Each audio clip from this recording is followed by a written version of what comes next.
Hi, I'm BryCox with BryCoxWORKSHOPS.com. Today I have with me Trajan King from InvincibleStartup.com. Hi.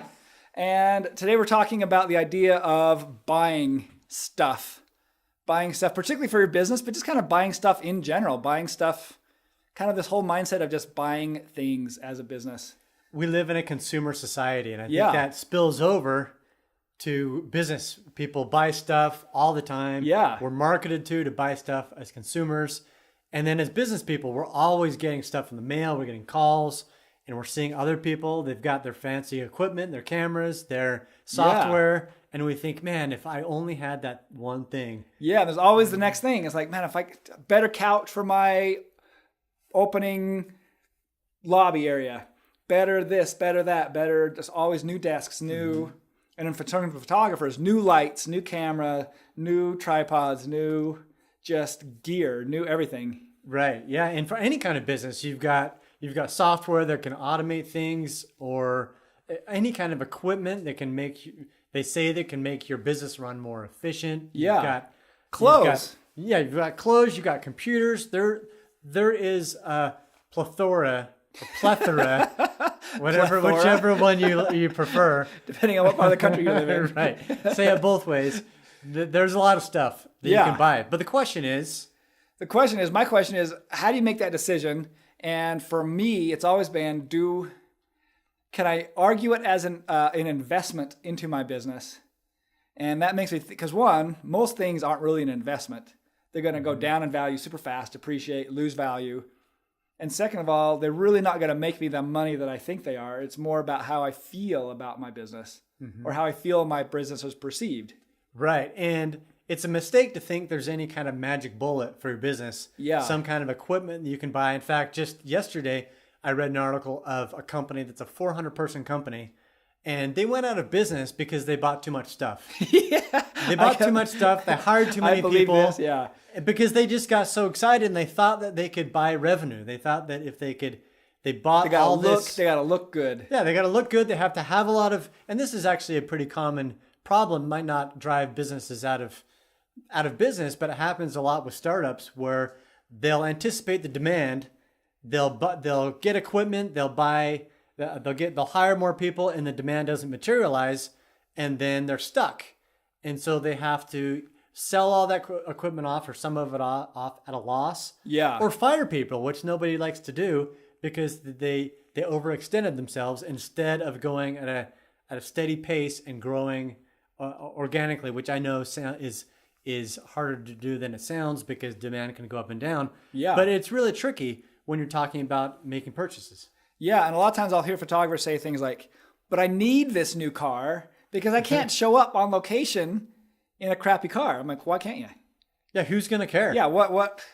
Is it washed? Is it clean? You got like cans falling out of it when you open the door? Or like what? Yeah, has anybody ever said they didn't want to hire you because you didn't have fancy enough equipment? No, or a nice but people have no idea how new or old my car is. I keep it really nice, but it's actually kind of old. And I don't care. I'm so surprised. Yeah. It's always so clean. It's so clean. I know. People actually thought my grandparents growing up were actually pretty well to do when they weren't, just because they had a little flower garden. They always mowed their lawn. Everything was painted. They kept their place so nice. It was just basically cleanliness made it look like they were super well to do. Right. Yeah. Yeah. So when you're making a decision about what equipment to buy, what's your thought process? What do you go through? So one, the new price is always kind of a hit because one, equipment depreciates really quick. And like buying a new car. Yeah, it's which like buying I a new think car, it's a computer. stupid to buy a new car. Yeah. Because the minute you drive it off the lot, yeah, it sink like 30% in value just goes off. Like you buy a new car, you drive it across the street and you try to sell it to somebody. Yeah. They're going to pay 30% less. So yeah, why should you pay the 30%? And it's the same with most equipment. Yeah, and I'm a big believer in I only buy things if I can outright buy it, and if I can buy it and it doesn't hurt me financially. So if I'm going to buy a car, I'm just going to buy the car. Mm-hmm. So then writing a big check makes me go, oh, maybe I don't care if it's right off the lot. Maybe I don't care if it's 3 years old or 5 years old. Yeah, I think this is a good analogy because now all the advertisement for most products, especially cars, they don't tell you what the price is. they tell you what the monthly payment is. Yeah. Which is great for them and it's terrible for you. Yeah. Because if your mindset is like what you just said, is can I afford this car that is $80,000? Yeah. If you think that, most likely you're going to say no. It's like, I'm not going to write a check for $80,000. I'd rather have $80,000. Right. Even if you have $80,000 sitting in your account, you're still going to think, do I want to buy this for $80,000? But if you're advertised to in a way that says, can I afford $500 a month for the rest of my life to buy this car, whatever it is, then you're more likely to say yes. Yeah. And it's like that for a lot of products. They try to sell it to you on installment payments. Yeah. Years ago, I had Fuji when I was sponsored by them, and they were kind of going through a really hard time. One of the last speaking gigs I ever did for them, they were like, hey, we really want you to buy this printer. And I'm like, well, what is it? And I already had a Fuji Mini Lab, and this was a press printer to make invitations and things. And I was like, well, how much? No, it's a lease. You don't have to actually come up with a lot. It's just a lease. And I go, how much? And they told me the price. I go, for how many years? I'm like, that's like $70,000. Like, I don't do payments. I don't do this. I just either pay you $70,000 or I don't. And they're like, yeah, but think of the money you could make with this. And I says, do you know how cheap it is for me to have invitations made when I need them? And I don't have to own a gear. Right. I don't have to maintain anything. And so that's the idea is, one, think about things you can outsource as opposed to buying gear. Instead of buying gear and buying this, I'm a big believer in owning a certain amount of gear that you need all the time. But other than that, rent gear when you need it. Buy used gear. Be particular. Don't just buy anybody's used gear, but buy used. And when I think of used, I always think of you got to steal it or just don't buy it. You need to get it at a discount. Get it at a discount. I don't mean, I'm not advocating stealing, but a lot of times people think, well, I mean, it's X amount new, so it's just a little bit less than I'm getting at a deal. It's like, no. It's used.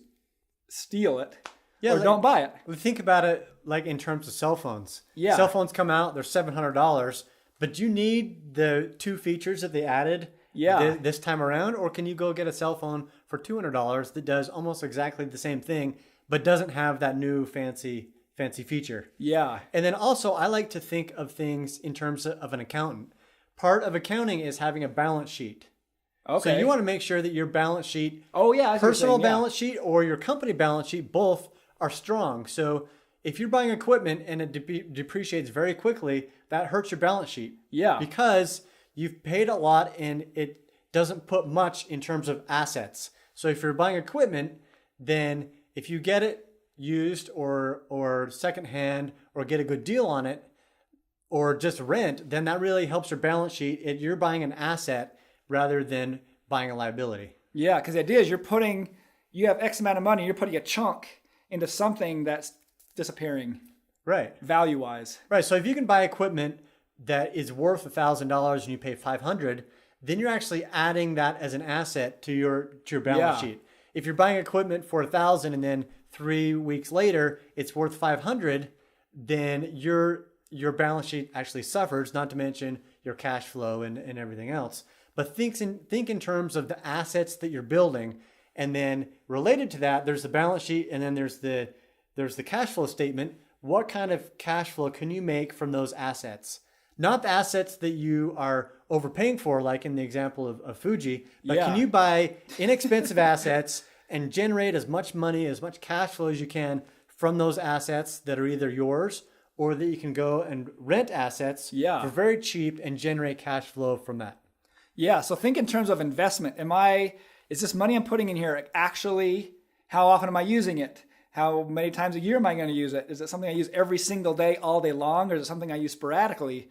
Is it worth that money? Can I get it cheaper? Can I sub it out? Can I rent it for only those occasions? Like some cameras run like 50, 80 grand, which are great for certain commercial jobs, but for those, just rent them. Rent them for that day and that's it. Why own it? Why put 80 grand in a camera that I'm only going to use 5 times a year? And I would say if you're new to a business like photography or a lot of businesses, and you're not sure if that's what you want to do, if you're just kind of getting into it, then don't go out and buy a super expensive camera if you're just experimenting and you're not sure if you even like that business. Go and rent one and pretend to be a photographer for a month. Yeah. See if you even like it, because try a few models, try this, try that lens, try this thing. Yeah, see what you like. learn, and then you go, now I know I like this brand, I like this, I like that. Otherwise, you get stuck with an expensive camera Yep. that you can't sell for what you bought it for. Right. And then the last thing is our demo gear, which is a great way to buy new stuff. So when I go speak somewhere, sometimes I get provided, like when I spoke in Texas, my good friends at Arlington Camera will provide me with gear, which is brand new at the time, and they get a discount from the manufacturer who supplies it, and they'll say, we'll give you a deal if you can sell it at this event. So the price comes down a little bit, and it's called demo gear because the box has been opened and I've set it up and used it. Mm-hmm. And so it could be, that's something nice. like $300 off of an item. So now you're getting it new with a warranty, but you're getting a better price. Yeah, and I would add to that, when you're thinking of buying gear, every month or anytime you get paid, put money into a savings account for your business, because you'll get much better deals if you've got cash in the bank. Yeah. Not that you want to go spending it all, but you'll be able to negotiate deals. You'll be able to take advantage of deals when they come. Yeah. There's nothing that hurts my soul more than seeing a very good deal and I don't have money saved up that I can just go and buy that. You know, someone down the street is selling their car because they're going to prison the next day or something. All your neighbors, all my prison neighbors, constantly in and out. And they're like, hey, selling things. Buy my Maserati for $500. And you're like, oh man, I'm not prepared. Yeah. So having a stash of money, which a lot of big companies do, like Apple's got billions of dollars. Yeah. And then when they need something, they're like, oh, I'll take that company for a steal because I've got all the cash that I need. And so one thing I actually talk about in a few videos back is every time you make money, split it up. Don't just put it in a general savings account where you look at it and go, wow, look how much money I have. I'm going to buy something. Mm-hmm. But put a little bit into something called an account that you name called advertising, an account called equipment, an account called this, an account called that. So then when you go, yeah, I need some equipment. Do I have money in my equipment account? Nope. Okay, then I go without. Yeah, that's a novel thing. I know. We don't think about that anymore. Just don't buy it. Don't buy it if you can't afford it. Yeah. Awesome. Anything you want to add? I think that covers it. Cool. Thanks for being on my video/podcast today, Trajan. My pleasure. Good insight. All right. If you have questions for me or Trajan, Trajan's website is invinciblestartup.com, where there's a lot of training for business people to really just kick it and make their websites convert well, and as well as a lot of other things. Well said. And if you're a photographer, probably you are, because this is Bry's podcast. Check out his website, BryCoxWORKSHOPS.com. He has tons of tutorials. He just made a 6-hour-long training video all about sales that covers A to Z and probably beyond that. 6 hours long, covering everything you need to do. Not being a jerk. Sell more stuff. Yeah. Not being canned. If you're a jerk, it won't interest not for you. All right. Thanks. And until next time, America.